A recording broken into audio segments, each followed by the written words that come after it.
Hello, Robbie. How are you today? Hey EJ, how are you? I'm pretty good. Really excited to speak with you. I'm a big fan of yours. Oh, thanks so much. I appreciate it.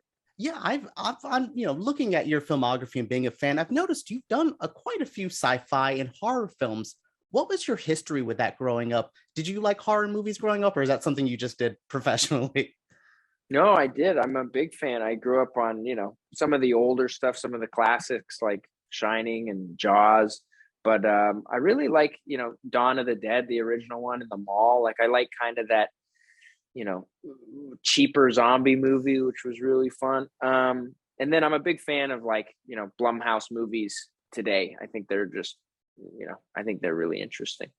Yeah, it definitely seems like you understand the genre and always add a fun element to it. You also add a fun element to Chris. I think you are the perfect casting for this role. Oh, Were you thank familiar you. with Chris Redfield before getting into the role, or was this new adventure for you? No, I was. I grew up playing the games. One of my earliest childhood video game memories was playing Resident Evil in the basement and dogs jumping through the window and scaring the hell out of me. But I felt really good, having played as Chris in the games and looking enough like him that I've, thought about just, pretending to be Chris and at times. And it was really cool. And then meeting with Johannes and hearing his take on the movie, reading his script and the tone that he wanted to go for, and just realizing that he was very much the right person to make that movie. I felt so confident in playing Chris. I think that confidence comes off very well in this performance. I Thank I you. think you are one of my favorites. I like the whole cast, but you stand out very much in this film. Oh, Were thank you. you a bit nervous to tackle this, or did you do anything different in preparation for this role compared to your various other roles where you have to get beefy and huge? Well, the thing, I probably should have been more nervous, but I just feel so confident in the character, having grown up around the video games and played them my entire life, and then talking to Johannes and hearing about how big a fan he is and how much passion he has for the games. And then really, you know, Chris, if you just adapt him straight from the video games, he's a little flat.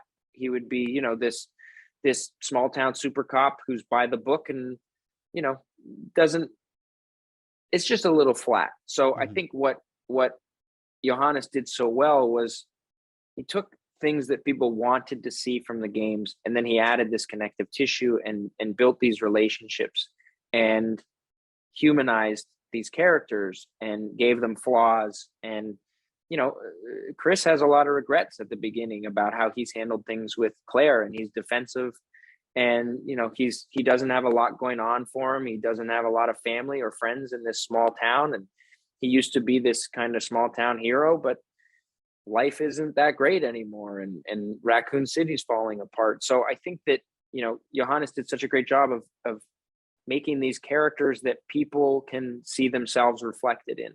Mhm. And I just felt pretty at home bringing that to life. But it seems like Johannes was a good captain of the ship. Did you get to bring though anything into this role as well? Did you? I know it seems like he very much knew what he wanted, but were you Oh able yeah, to add your own elements into this? he was amazing, but he was very collaborative. Like every scene was a talk about it beforehand, find the right tone, find the right place. And the great thing was we were very much on the same page when we were talking about all of these things. And you want Chris to be this badass, but he can't just be a badass. That's not relatable. So you want to make him a real person and ground him in reality, and then make him a badass. Yeah. That's what I was talking to Tom about with his role. I think all of your characters are so much, they're tangible now, and I do love that. I think that was very great. Now, for a more fun, goofy question, you seem to be a fan of these. Are you hoping you get to punch a boulder one day like Chris did? We talked about trying to figure out somewhere for it somehow, and it just didn't make any sense. So, never say never, but that's a tough one to fit into a movie that's grounded in some semblance of reality. I kept waiting for that reference. I remember, some Jill sandwich references, but I kept being like, so when does Chris get to punch a boulder in this? But I know. thank you so much, though. I hope in a sequel we get to see you be the boulder punching steroidy Chris that we all know from the comic.